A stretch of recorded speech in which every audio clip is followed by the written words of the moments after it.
Let's fight. Let's fight, folks. A very good evening to each and every one of you, wherever you are joining us from this evening, guys. Let's fight and welcome in the ring. Welcome in the ring, guys. Welcome, welcome, welcome to each and every one of you. We got to fight. Let's fight, folks. We got to fight. And we were just holding things there in suspense for you guys, just a little bit. Just a little. Some of you wondering what's happening. Some of you saying like In the Ring is not coming on this evening at all. Some of you are wondering what is happening. But folks, we are ready to go. We have our guests already in the studio. And again, we are ready to go at our end, guys. Great to see each and every one of you, wherever you guys are joining us from this evening. It is great to see all of you guys who are here with us.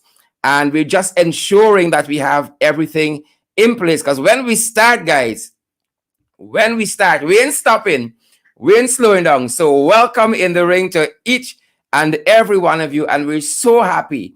We are so happy that you guys are with us, that so many of you miss us. So many of you can't get enough of what is happening, guys. And we're grateful. We're going to wait for you guys to come on. We're going to wait for you guys to assemble. Again, we are very, very happy that all of you guys are here, wherever you are joining us from, at home, here in Guyana, in the diaspora, around the world, wherever you guys are joining us from this evening. Let's fight, folks. Let's fight. And I want to give a shout out to some very special people this evening. Some very special people, folks. I was in Dartmouth today. I have my guest in the green room backstage waiting to come on. He's going to be on with us in just a little bit. But I want to start this evening by giving a shout out to some loyal fans. I see Trevor, is it McDerby? McDerby from the Lotto Man from Riverview. The Lotto Man from Riverview, La Penitence. Good to see you there, Trevor, you and your entire family. Great to have you guys on board with us. Great to see you guys. Great to have you guys join us each and every night. Again, this is Trevor McDerby. I hope I'm calling this surname correctly. It's the Lotto Man from Riverview. Good night to you and the family, Trevor, and the entire community there at Riverview, La Penitence. A special good night also to all the folks on the Essequibo coast, especially Dartmouth Village there, the Dartmouth community. Thanks for your hospitality today. And also a shout out to all the folks there at Sandhill. All the folks there at Sandhill in Essequibo. Good to have been with you guys this afternoon. Good to have been with you guys this afternoon. Looking at that road situation there, folks. Folks, some names calling. Irfan, your name calling in Dartmouth. Your name calling. And Indar. Your name is calling as well, Indar. Your name calling, Indar, in Sandhill. The people say you made a lot of promises, but they ain't seeing you.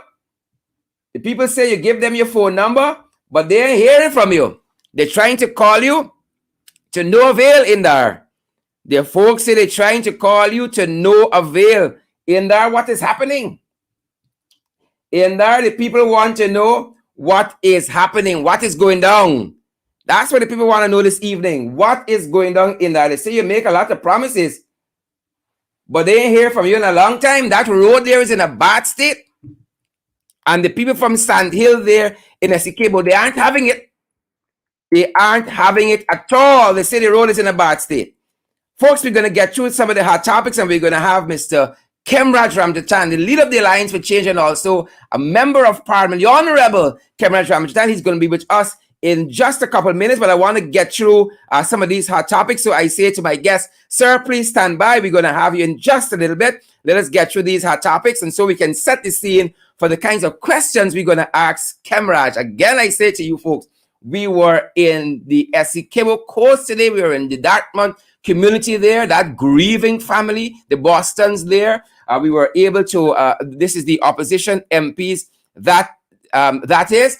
We were able to reach with the family there and, to share in that time of grief. The God book says we must mourn with those who mourn. We must joy with those who are joyful. And we were there and asking for justice. Justice folks, let me correct myself because I'm hearing my thoughts.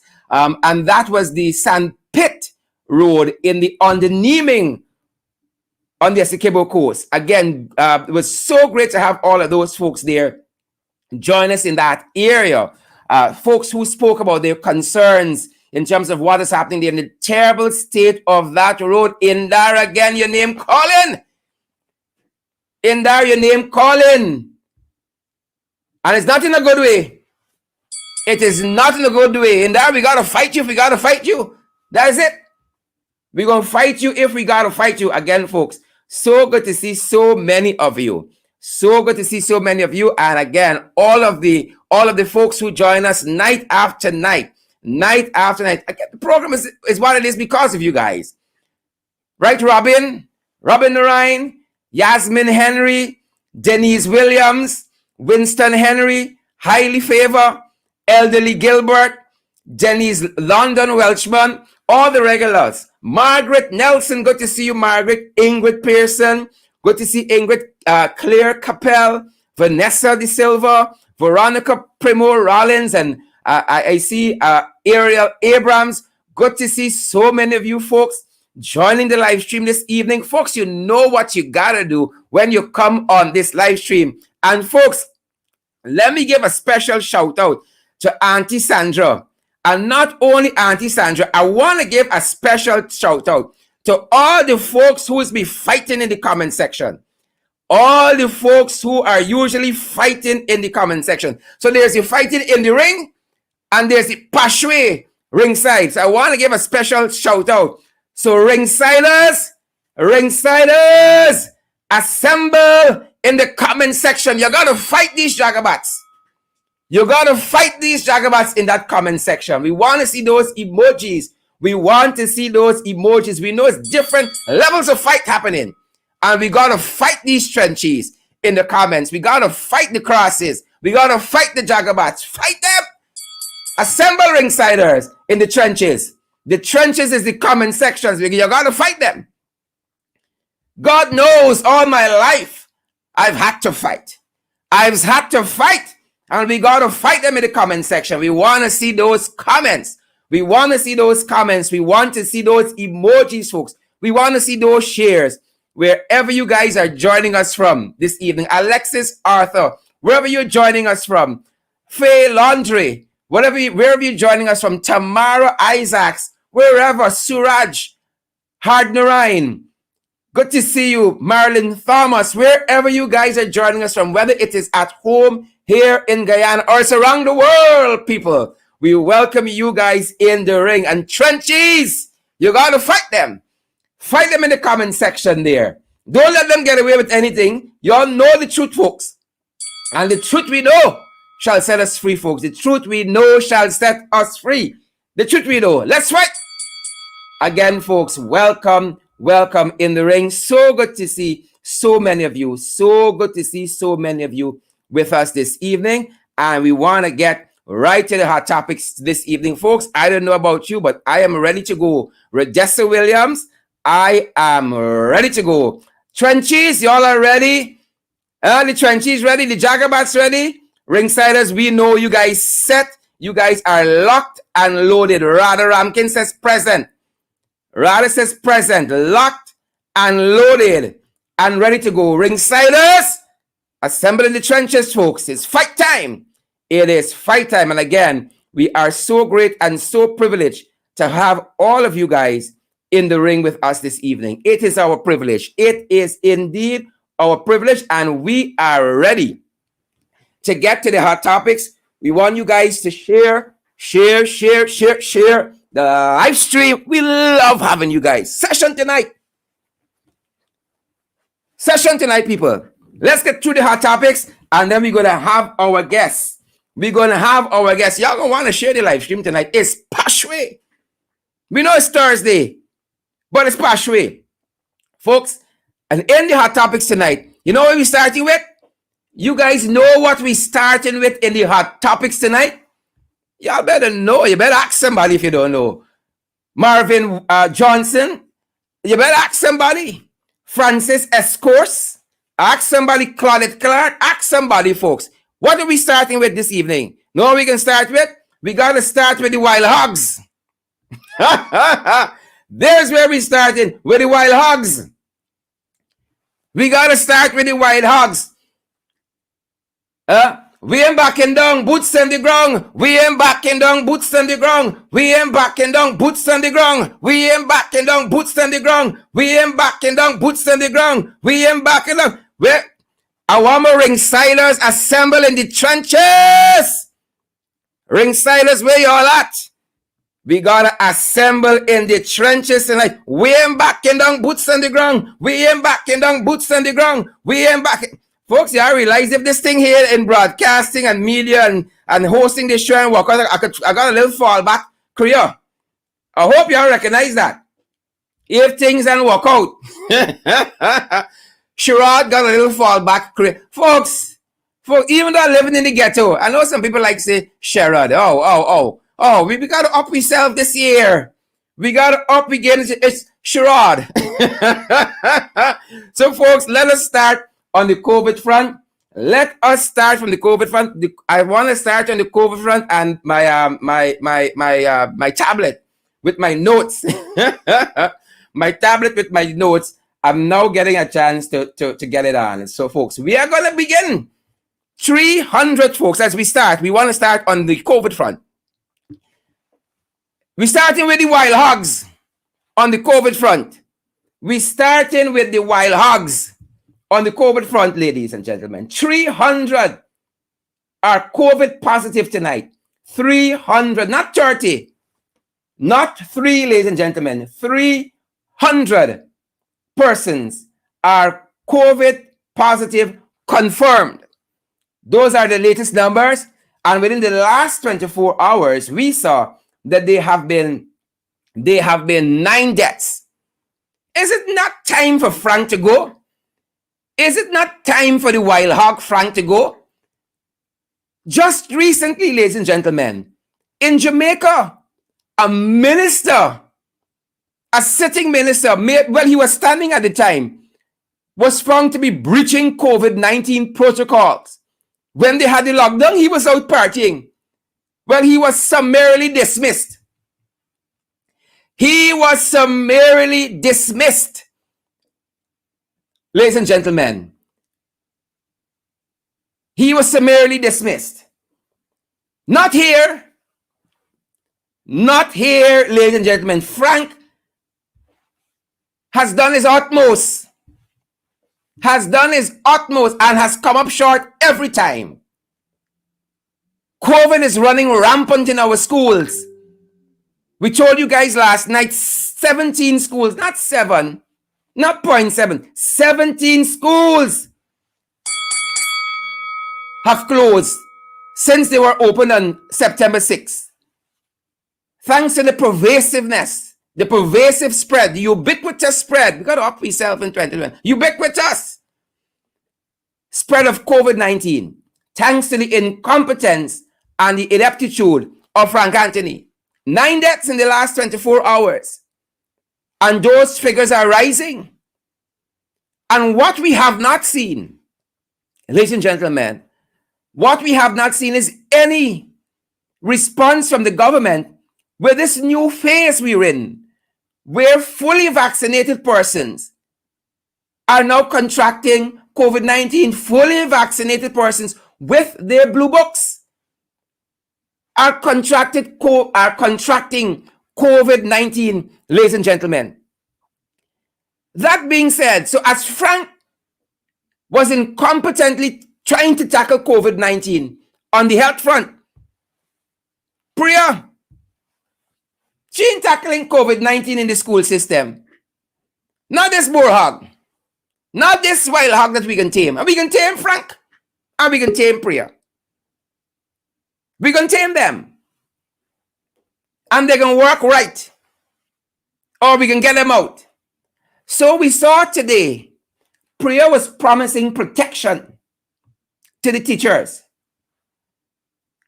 Priya was promising protection, ladies and gentlemen, to the teachers. And this is what the quote read. Attributed to the Honorable Minister, the installed Minister of Education, Priya Malik Chan. The Ministry of Education is making it clear to teachers who do not want to participate in strike action that they cannot and will not be punished, and that the ministry will guarantee their protection. So Priya and the ministry suddenly guaranteeing the protection of teachers who don't want to strike, as though they're under threat. But what was fascinating to me, ladies and gentlemen, at home here in Guyana and around the world, what was fascinating to me is that the Women's Progressive Organization just this morning released a statement. Remember, this is the era of statements. Released a statement in which they said that those persons who shall not be named, who are attacking Priya in jingles, my God, in jingles. Hear what the statement read.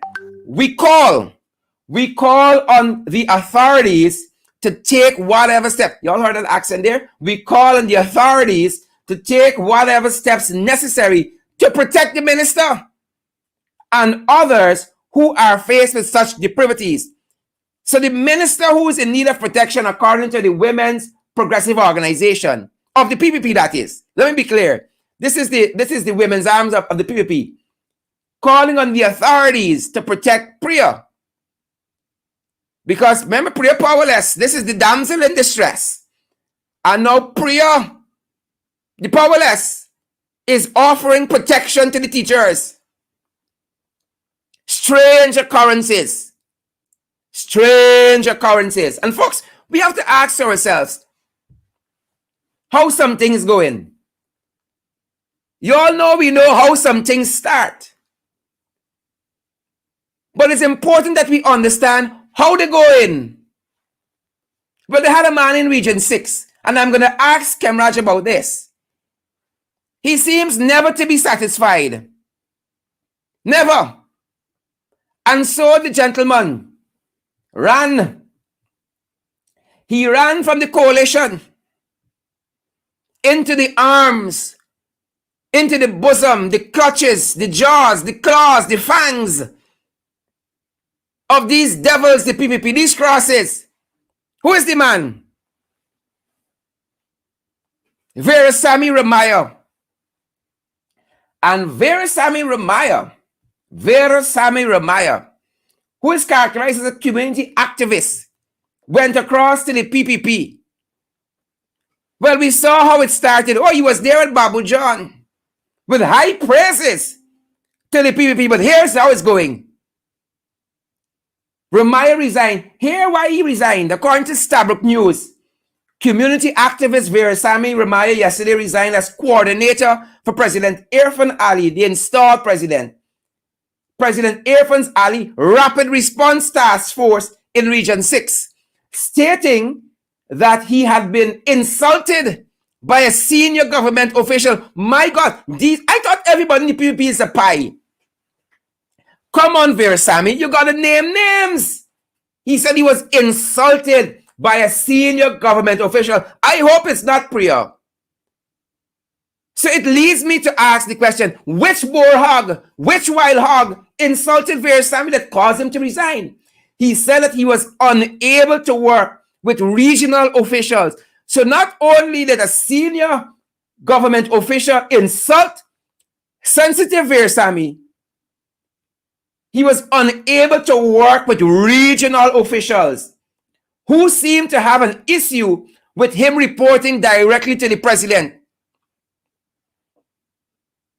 Who seemed to have an issue with him reporting directly to the president. So Veerasamy is gone. He came, he got excited, and now he gone. That's how it going. He thought things easy over, sir. He said he was insulted by a senior government official. Come on, Veerasamy. Come on, Doc. Name names. Who is this senior government official? We want to know that. Who?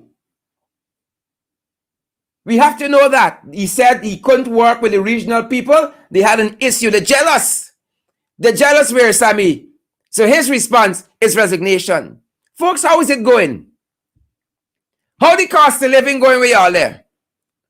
How is the cost of living going? Khemraj has to help me answer that question about Versami. How is the cost of living at your end going?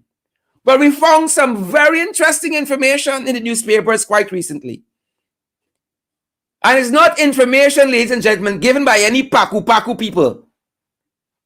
No Paku people. Dorrit Jackson Felicien and Joylyn Cook and Sharon Grant and Valda and Orwin and Tabitha, Angel and Vijay Singh. No Paku people. No Paku people. This is not Anil and Ashni and them. No. And how is it going? They're suggesting cost of living is going up. So here is what some columns said recently, ladies and gentlemen. Here is what some columns said on where the country is going economically. Here's what some columns said. The first one, ladies and gentlemen, we want to draw to your attention. Remember, it was Ashni Singh who promised economic dynamism. Here's how it's going. So Raw Lucas sometime last year, this is where we're going to bring you from, said this in the Chronicle. Raw Lucas, don't tell nobody. Raw Lucas. So this is what Raw Lucas said in the Chronicle. Ladies, y'all ready to fight? You got to fight them in the trenches with the information. Fight them. So this is what Raw Lucas said, Khemraj. If one wants to talk about reckless spending, one must look at what happened in 1992 when the late President Hoyt left Guyana with the ability to spend 51% of its GDP to improve the lives of Guyanese. By the time the PPPC left office in 2015, it was 20% after falling all the way to 8% in 2013. GDP fell so far. Raw Lucas went on to say this, ladies and gentlemen. Y'all better share this live stream so people understand what is happening in our country. Raw Lucas went on to say, none of the critics can prove that Guyana economy is unsound or incapable of sustaining the lives of its people. This is under the coalition government. It is impossible for them to make that claim because the economy grew for 5 consecutive years under the coalition administration.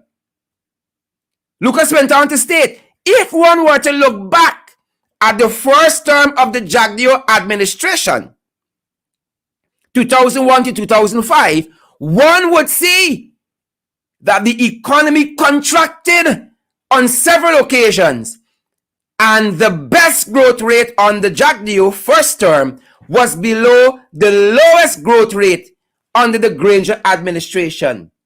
So that was Raw Lucas early last year. But folks, it didn't finish there. I don't want to leave you all with Raw. This is what the economist Tyrone Khemraj said quite recently. And I know that my guest is going to find this fascinating. This is what the economist said quite recently, ladies and gentlemen. And he is writing for Starbuck News. So Khemraj said this in Starbuck News, ladies and gentlemen. I want to share it with you because it tells us where we are under this installed administration. And so the header for the column, political product differentiation, a divergence of political ideology and practice in Guyana. And this is what the historian Tyrone Khemraj said in Starbuck News recently. The APNU AFC budget, or rather the APNU AFC budgets, had higher taxation costs and cast a wider net. The private sector bodies, not all private sector bodies, or rather not all private sector businesses, opposed these taxes. Not all, according to the economists. Dr. Tyrone Khemraj. He said not all the businesses oppose the higher taxes. Higher taxation, tax cuts, and pro-business concessions result in the redistribution of wealth. Again, higher taxation, tax cuts, and pro-business concession result in what? Redistribution of wealth. Khemraj goes on. The APNU AFC was redistributing from the top income earners to the middle and low income earners, particularly for paying for the growing civil service. So what did APNU AFC did in 5 years according to economist Dr. Tyrone Khemraj? The APNU AFC was redistributing wealth from the top income earners to the middle and low income earners, particularly for paying for the growing civil service. Trenchies, y'all hearing this? Jagabats, y'all hearing this? Khemraj didn't stop there. Tyrone Khemraj, that is, the economist. Here is what he said finally.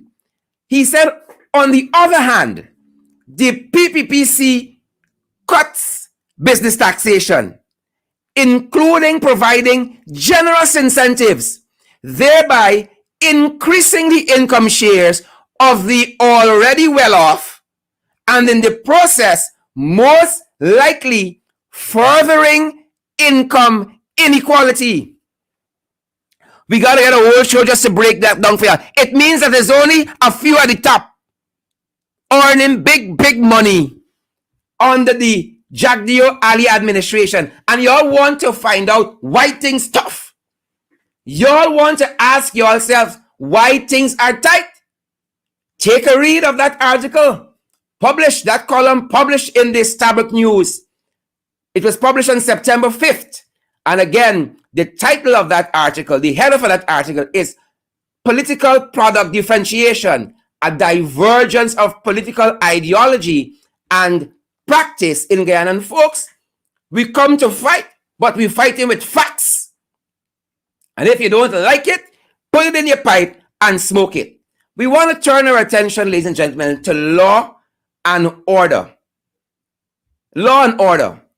And we want to revisit what is happening as it concerns law and order in our country.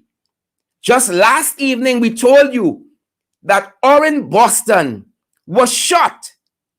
He was the Dartmouth Essequibo businessman who was shot by members of the Guyana Police Force. He was shot, again, by members of the Guyana Police Force. And by now, we would have walked you through on at least 2 occasions of all of the gunning downs we have had since the PPP has come into office. We have alerted you to that, to all of the gunning downs that they have had.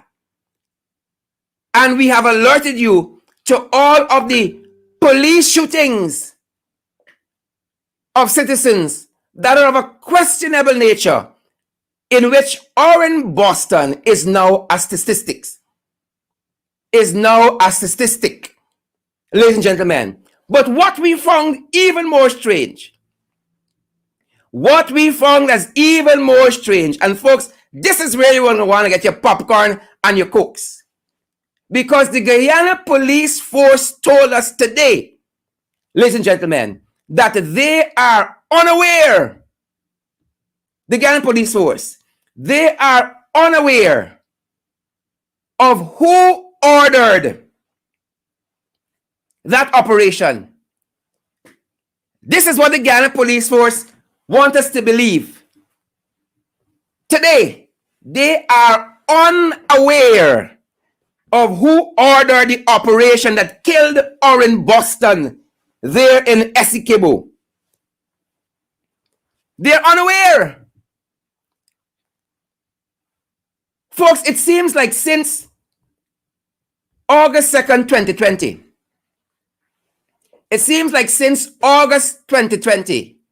August 2nd, 2020, all hell is breaking loose in the Guyana Police Force.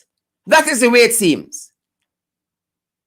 All hell is breaking loose in the Guyana Police Force. They would have us believe, ladies and gentlemen, and y'all better share the live stream, that they are unaware who ordered the operations.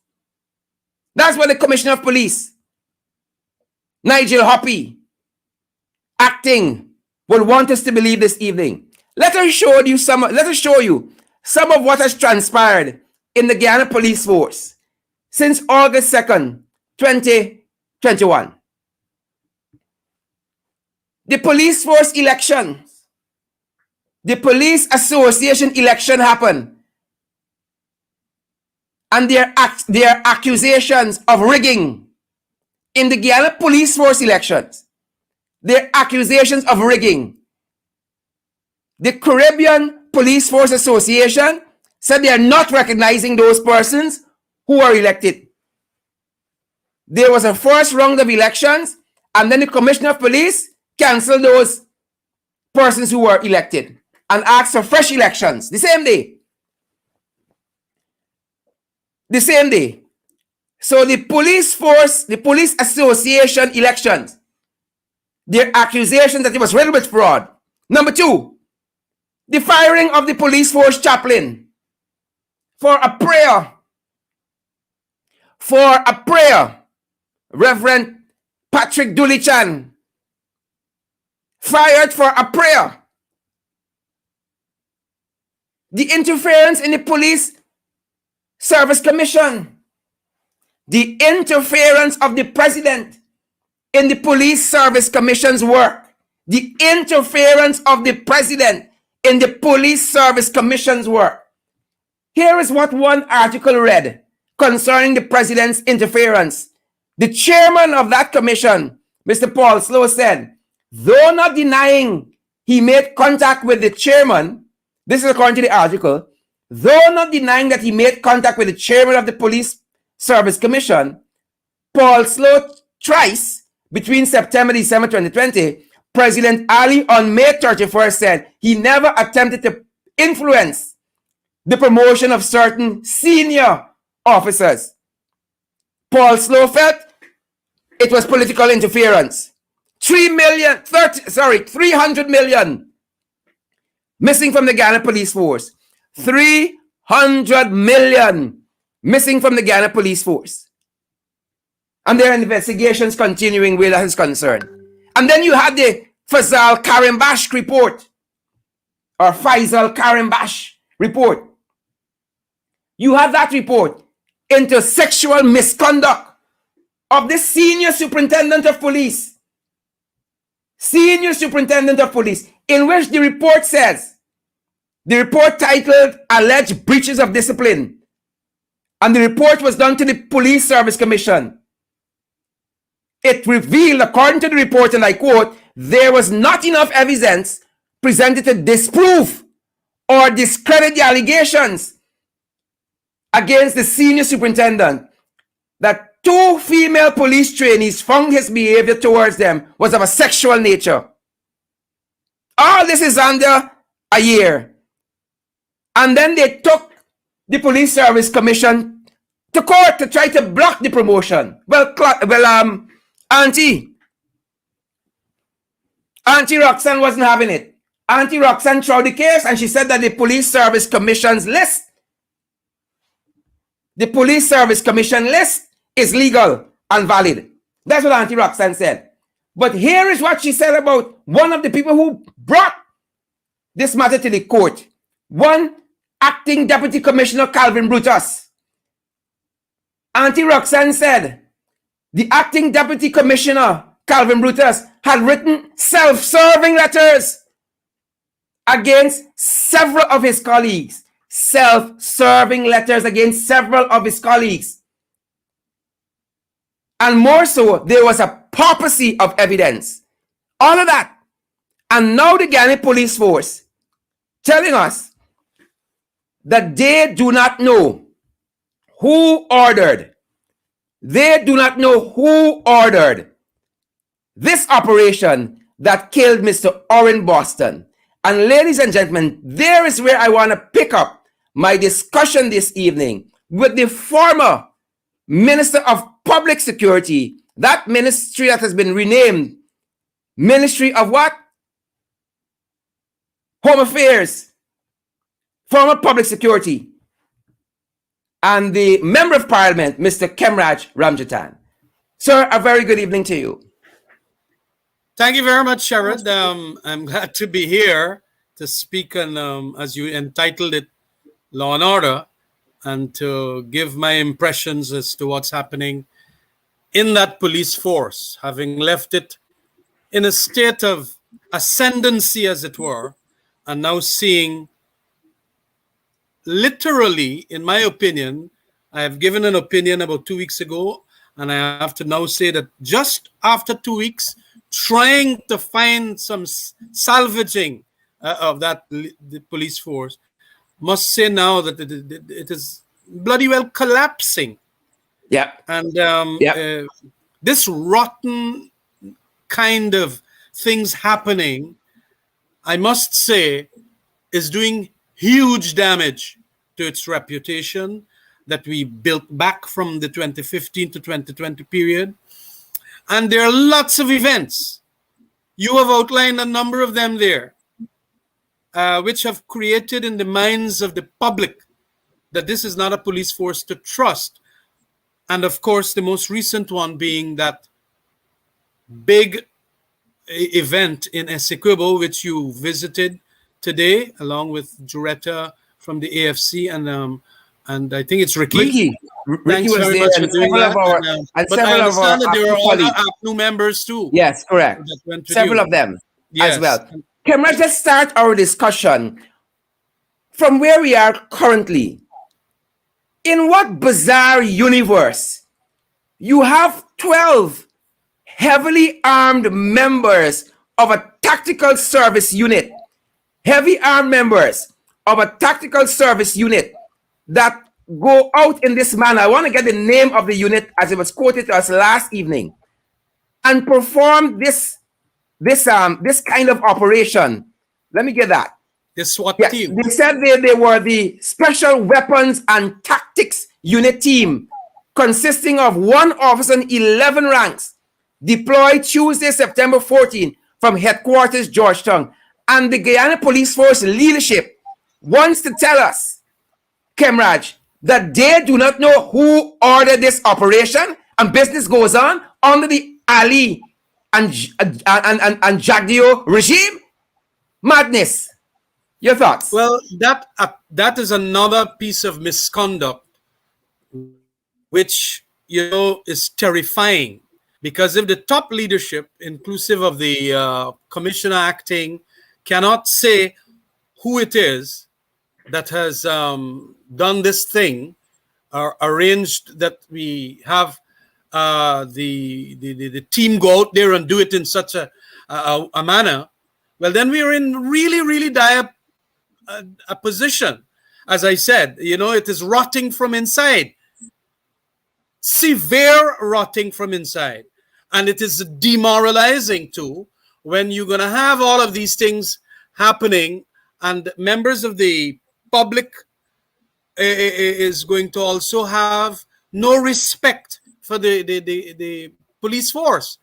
We try to build community relations. I think when they are saying that they do not have any idea as to who ordered this, they're trying to cover up for some senior officer up there or in Georgetown, or they're trying to cover up for political interference, because it could very well be that. And it is creating more suspicions on the part of members of the public and even political leaders like myself and other senior politicians. How come the senior leadership of the police force in Georgetown, after 24 hours and more, can't say who ordered that? And you had there an inspector. I understand there was an inspector from Sodi Station. You had a sergeant.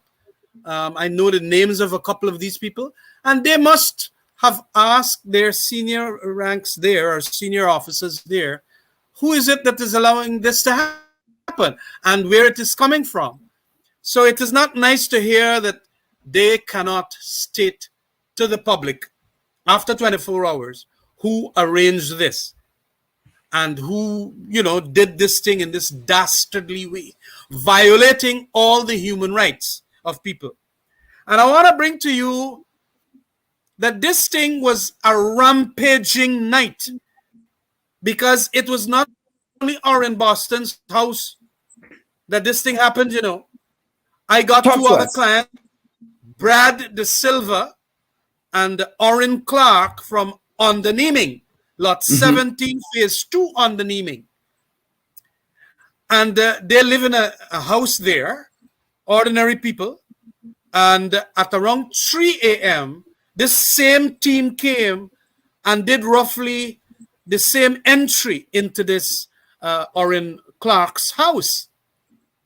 And they terrorized an 11 and a 12-year-old children, and even a 2-year-old little boy. And the wife of Orrin Clark. And then, of course, Brad De Silva was staying with them there. I understand she's a stepson of Orrin Clark. And literally, with these used plastic things that they put on because they don't have enough handcuffs and so on, laying the people down, ransacking the bedroom, the whole house, the downstairs, breaking up the doors, and the fellas brought the photographs and so on for me. I saw it in the a video clip, how they broke up, and it's a steel door kind of arrangement for his upper flat.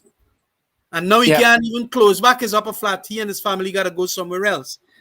Now, what in the hell is wrong with policemen? And they said it is about 15 SWAT members, SWAT, and about 6 regular cops, the detectives from Anna Regina and our Soddy police station that were part of this team. And this is what they did. They traumatized the children.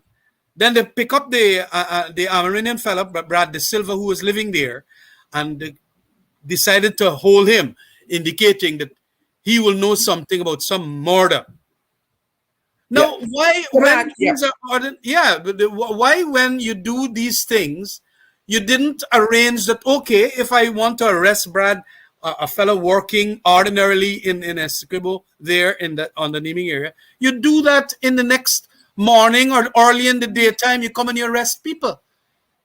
Khemraj, I don't know what the police was doing.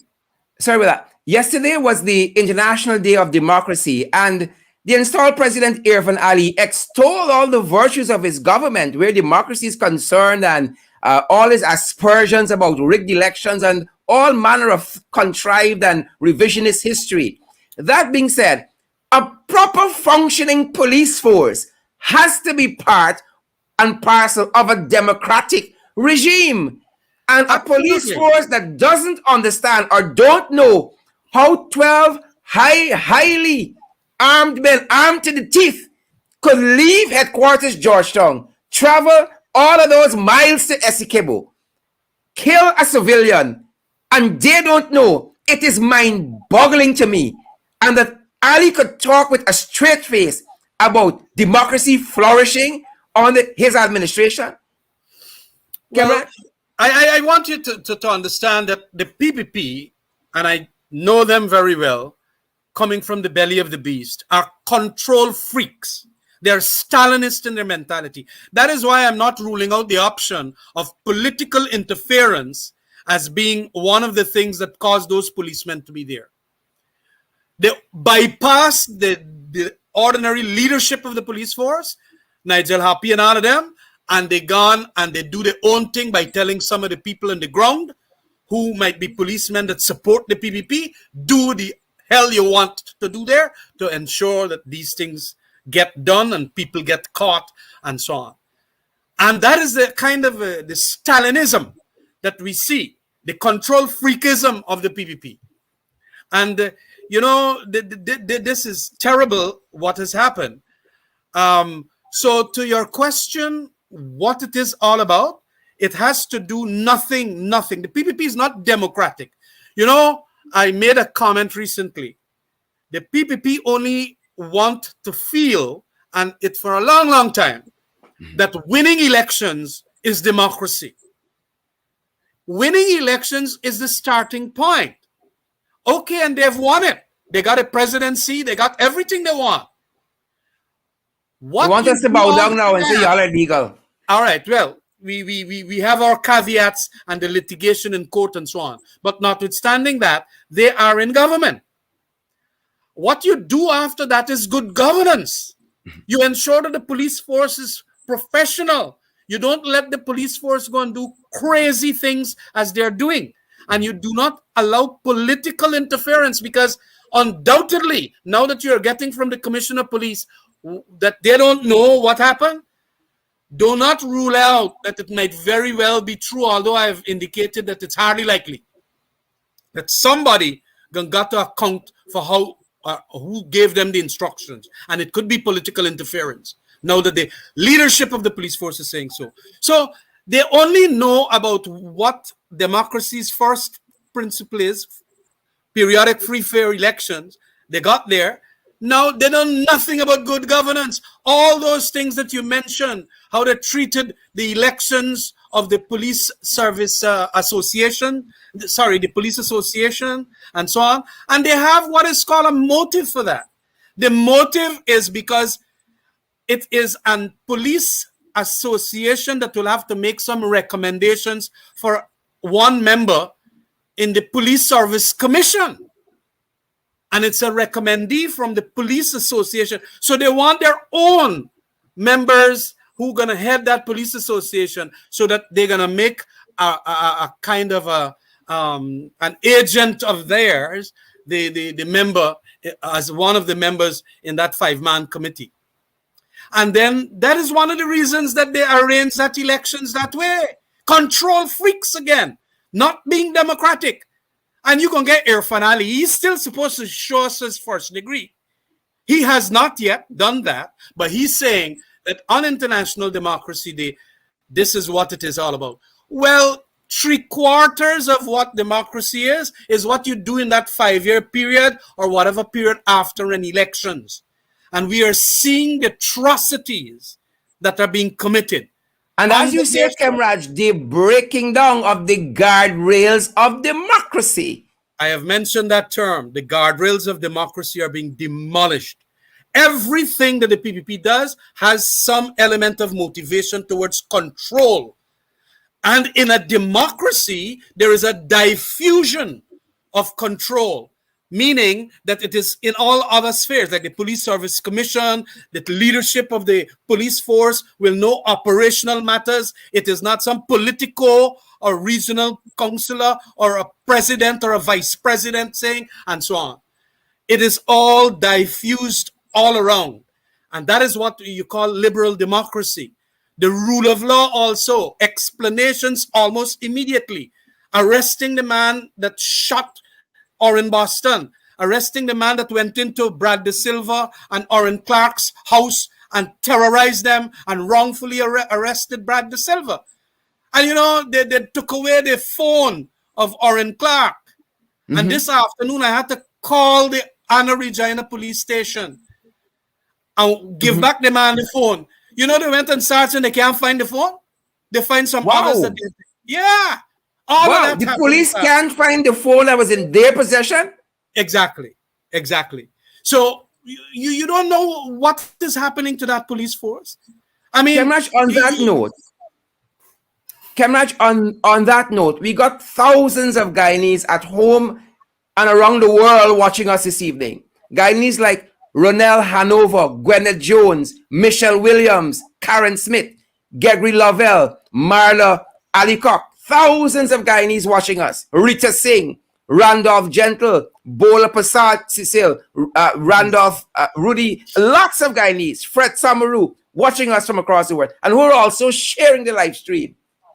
And they want to know, again, an elite SWAT team goes at this resident, finds nothing illegal, and a man ends up losing his life.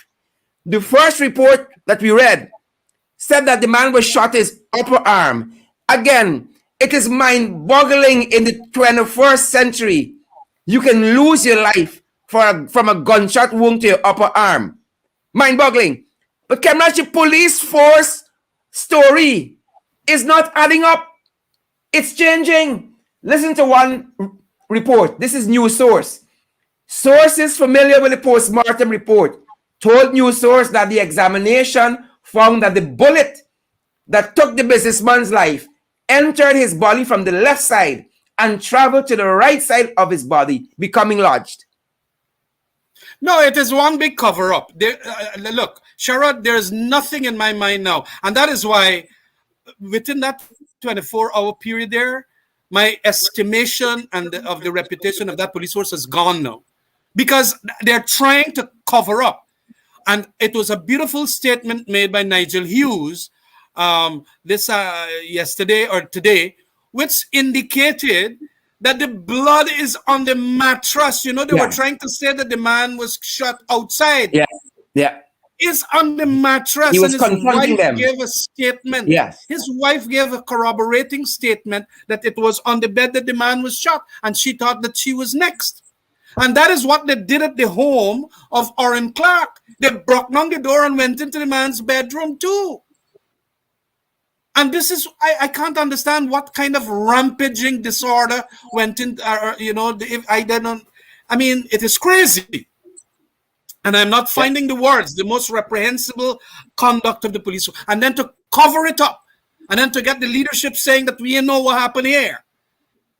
Within a couple of hours, generally you get from that kind of police force have been trained. We did so much training out of England. So many in this British security sector reform, all have gone now. And it is all because the PPP wants control. When they couldn't get the control, they arranged, as they said, regional task force. Probably this is the SWAT team here, is their regional task force, if indeed. That is what I'm coming to. The regional task force security team. $700 million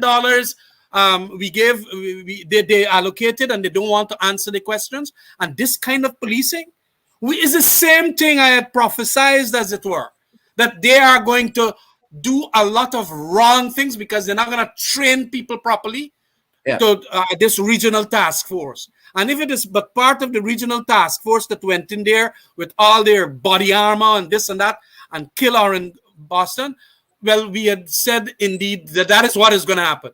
What you need if you investigate a murder is good detective work. But I heard the detectives stood back and allowed these SWAT teams. They just went to identify the house and so on.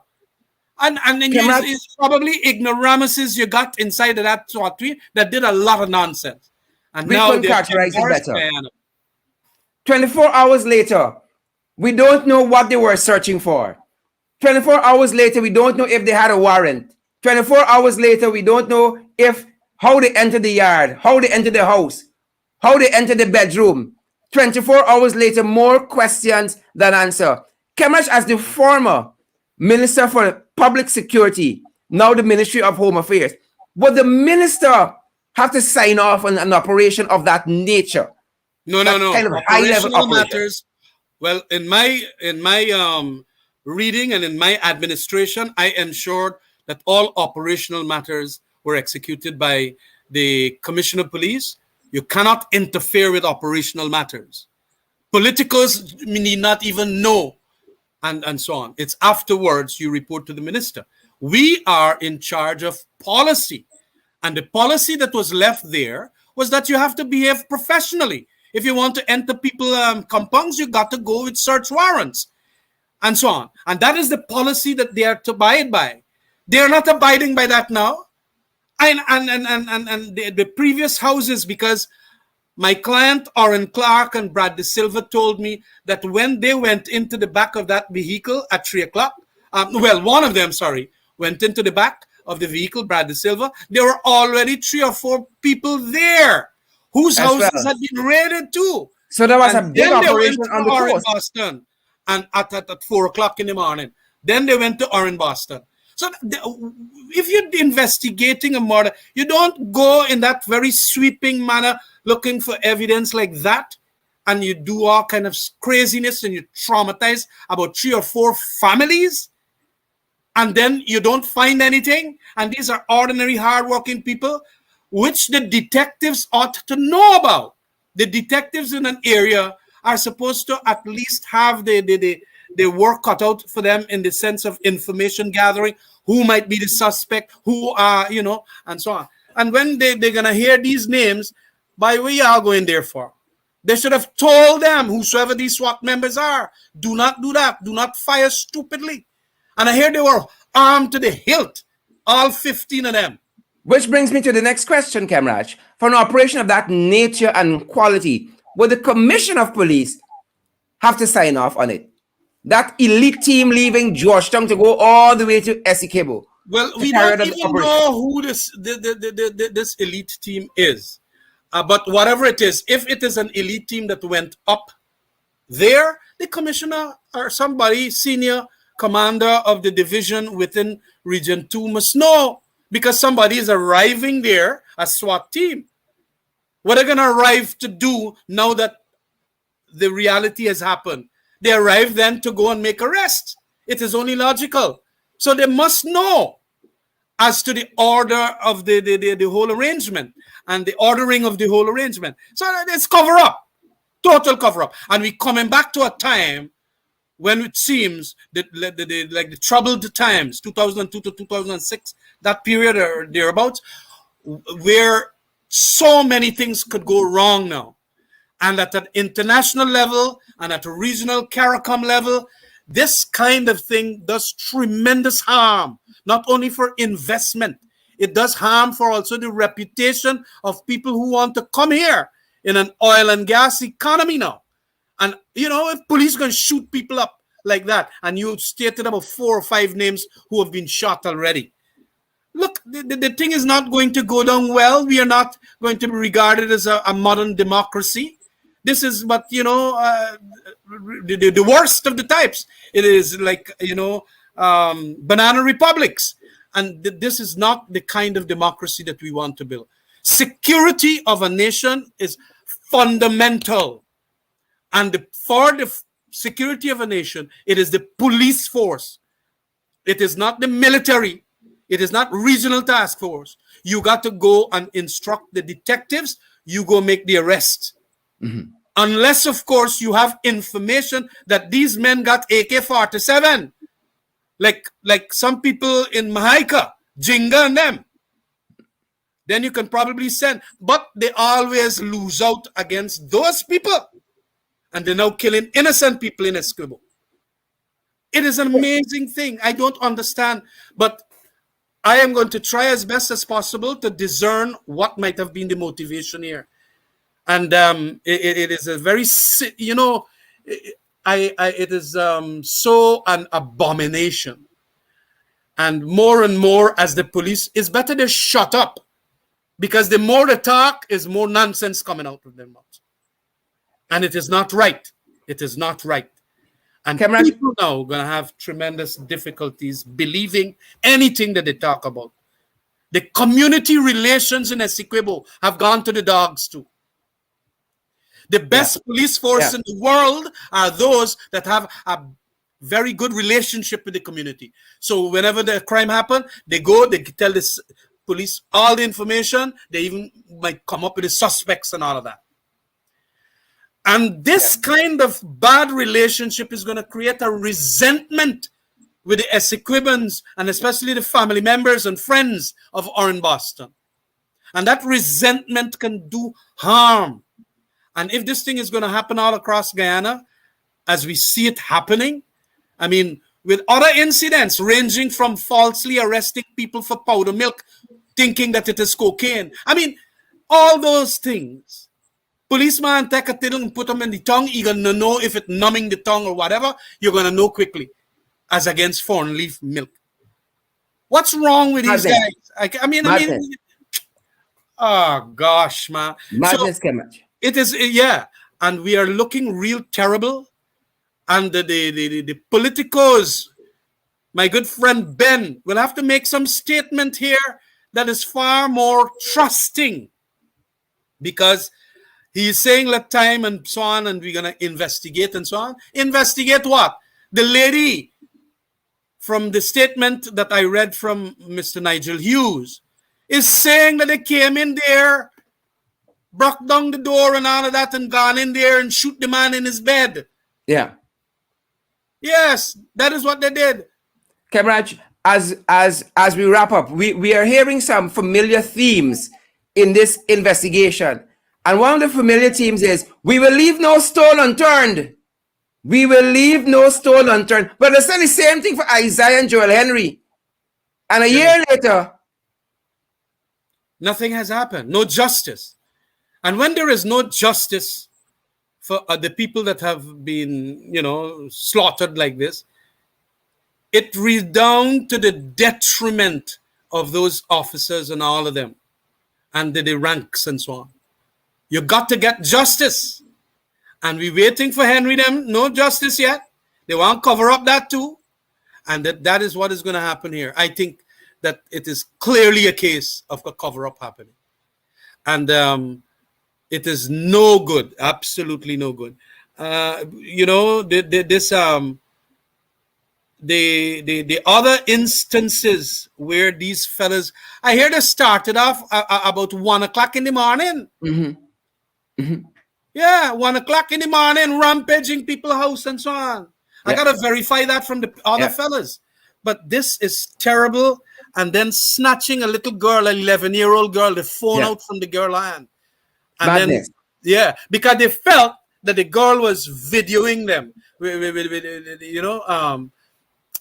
smartphone. Yeah. And then take the phone away, and now the phone gone. The man want back his phone.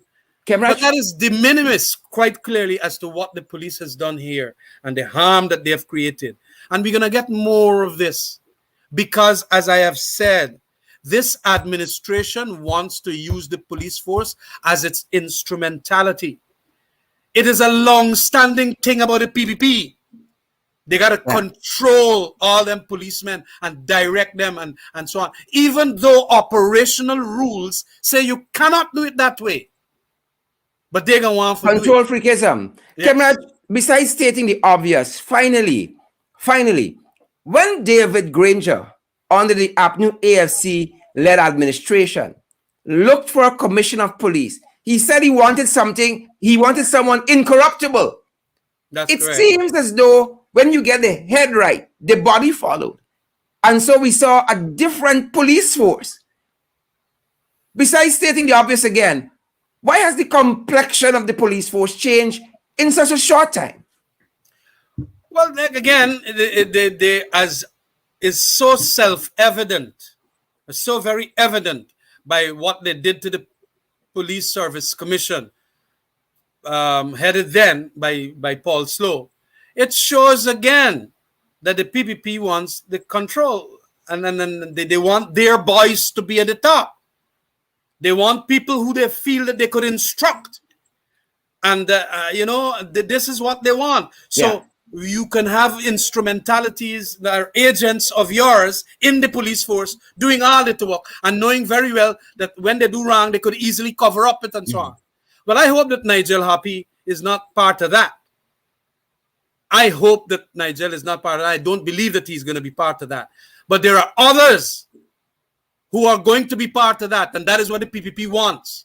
That is why Anil Nandalal is right now trying to say that he wants the court to throw out this case in relation to the promotions of the 139 people. What madness is that? That was an order that was validly made by the existing then Police Service Commission. Mm-hmm. And so all the 139 or whatever numbers, they must be promoted. Mm-hmm. A president, Irfan Ali, cannot go and say, well, I am invalidating that. Yeah. He can't. That is democracy. When, as I said, all of these players and all of these institutions have their little compartment of power so that a president can't be like a monarchy in the olden times and try to bypass everybody. And his word now becomes the law and instruction to everybody. So this is what it is. And, I couldn't make it clearer but say that we're going to get, knowing this attribute of the PPP, lots more of nonsense happening in other regions, whereby they're going to want to use the regional task force or the same SWAT from Georgetown to do all manner of madness and mischief. Massive mischief. And murder. Quite frankly, this thing looking like a murder. Yeah. What you want the public to think? When I am, a lawyer of some experience, 30 years and more, this thing looked like murder. And they're trying to cover it up. Very well. minimum, is a homicide. And Yeah. so they better know what they're doing, because that is not going to go down well with a lot of people. Yeah. Yeah. It's not going down well with the people in Dartmouth as we speak. Yeah. Member of Parliament, the Honourable Khemraj Ramjattan, I want to thank you for coming by this evening and, of course, guiding us through this very, very complex issue. Very, very complex and complicated, and causing a lot of grief to that family there, the Boston family there in Dartmouth on the SC cable. Thanks very much, sir, for coming Yeah, by. my condolences to the family. I couldn't come there today. Of course, you're busy in Georgetown here, but I'm glad that you fellas went up and showed your concern and mourn a little with those who are mourning. Thanks very much for giving me this opportunity and your program too. And any other time, you just let me know. I'll be on. Great, sir. Thanks very much for coming by again. Take in. Folks, there you go. There you go. There you go. There you go. It's madness. It's madness with these boar hogs. It's madness, and we got to fight them. We got to wrestle the boar hogs. We got to tame them. They're crying out. They don't want to be tamed. We're going to tame them. We are going to tame the boar hogs. You and I, Loretta Roberts and Joylyn Cook, Waveney Moore, David Wood, Pamela McKenzie, Randy Singh, we're going to tame the boar hogs. They don't want to be tamed. They got to be tamed. They got to be tamed. We got to fight them. We got to fight. I hope you all fight them in the trenches there this evening, Ringsiders. You got to fight them. We got to fight them. Fight them. Fight them in the trenches. Fight them in the trenches. Great to see each and every one of you who joined us this evening. I love to hear that bell. Will Felix and David Wood, Alexis Arthur, Shondell Ward. I see Kenrick Verwain, Dennis London, Welchman. All of you guys, I hope you guys took the time to share the live stream. We got to get this information out, folks.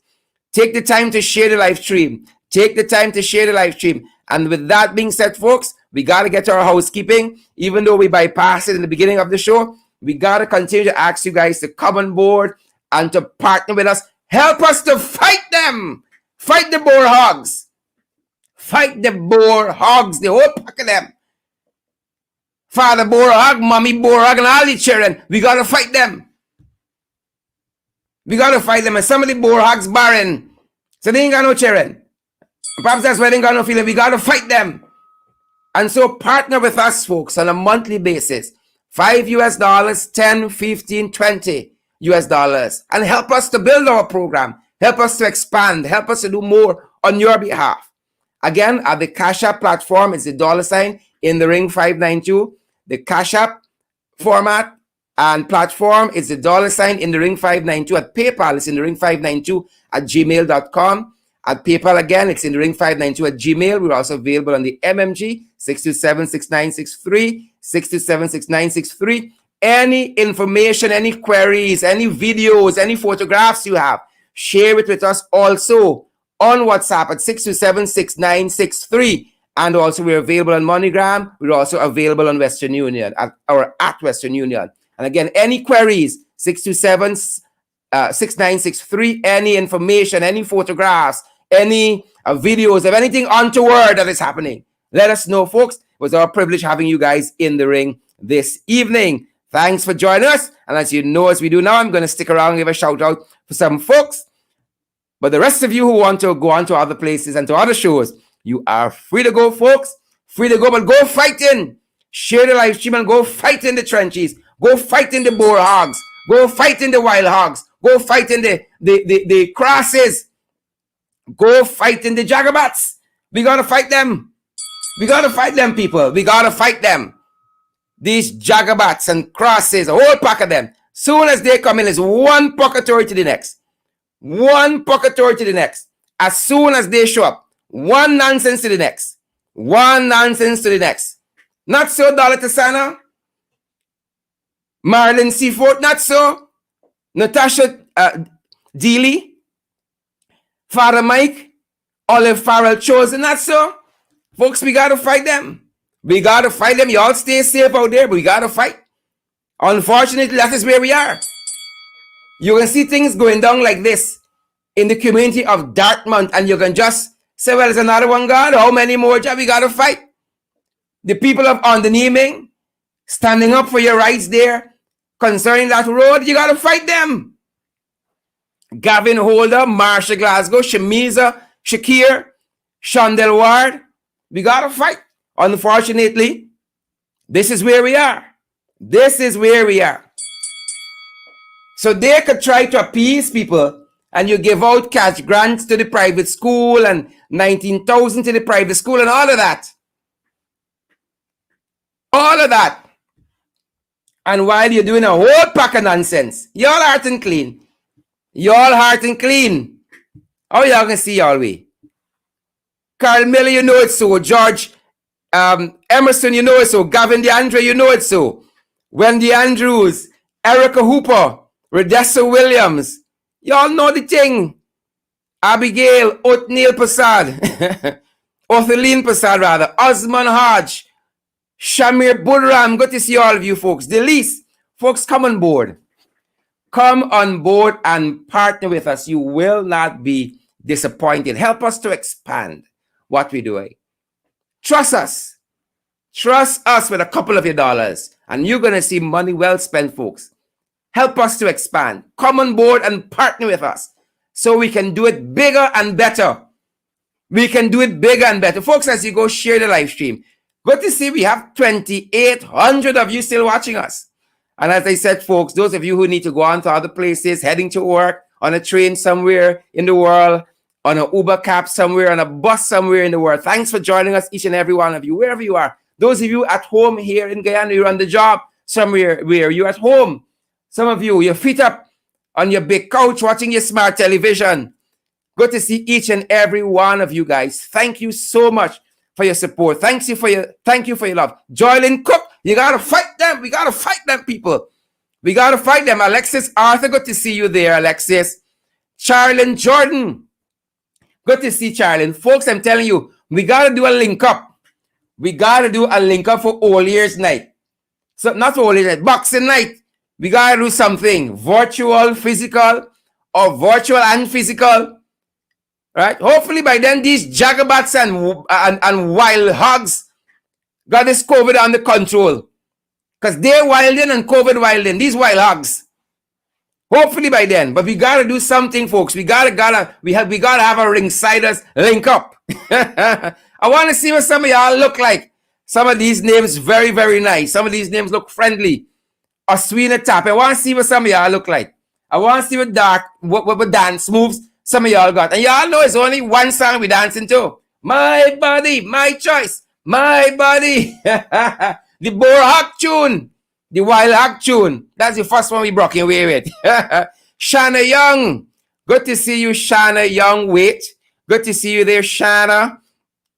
Good to see you there, Pamela McKenzie, Onessa Ward, Dean, and Gavin Holder. Good to see all of you guys there in the ring. Sandra Davis, Valerie Archibald. Again, good to see all of you guys. Erica Hooper, come on down. Is it Eartha or you? Is the Eutha London? You got this fancy name. Michelle Williams says she's ready to dance. Ready to dance too, Michelle. Good to see you, Doc. Good to see you. Samora Williams, all of you kind of. Karen McCoy. Good to see you, Karen. I hope you're related to the other McCoy. I hope so. And even if, I hope you're better than that. Hope he's a better version. Good to see you. Cherise Duncan. Cherise, family. Family. Good to see you. I don't know why 2,500 you still on the thing, you know. Y'all go to your bed, man. Y'all go to your bed, man. I see David Wood asking for the song to play. I don't have it queued up, unfortunately. We don't have it queued up. Vic Joe Shiroda, good to see you. Loretta Roberts, good to see you. Rhonda Lane, good to see you. All of you very kind folk. Ivor Walcott, good to see you. Good to see you. Paul DeAngelo, good to see you. Wills Felix, Anson Mob Lynch, good to see you. Emily Soto, Candy Naleen Inderjeet from Region 6. Good to see you, Candy. Good to see you. Folks, y'all know I went to the States.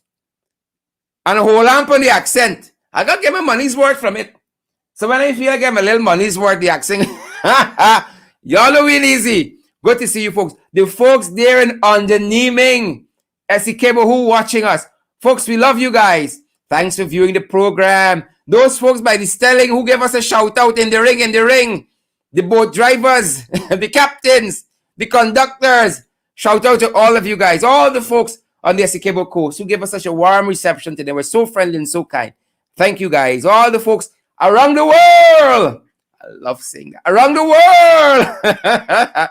Good to see you guys. Good to see you guys. Have a fantastic rest of the evening and stay safe, guys. Continue to social distance, wear your mask, sanitize, practice all the COVID-19 protocols that are in place for your health and your safety, that of your friends, family, and loved ones. Thanks very much for joining us, folks. Thanks for joining us. Stay safe.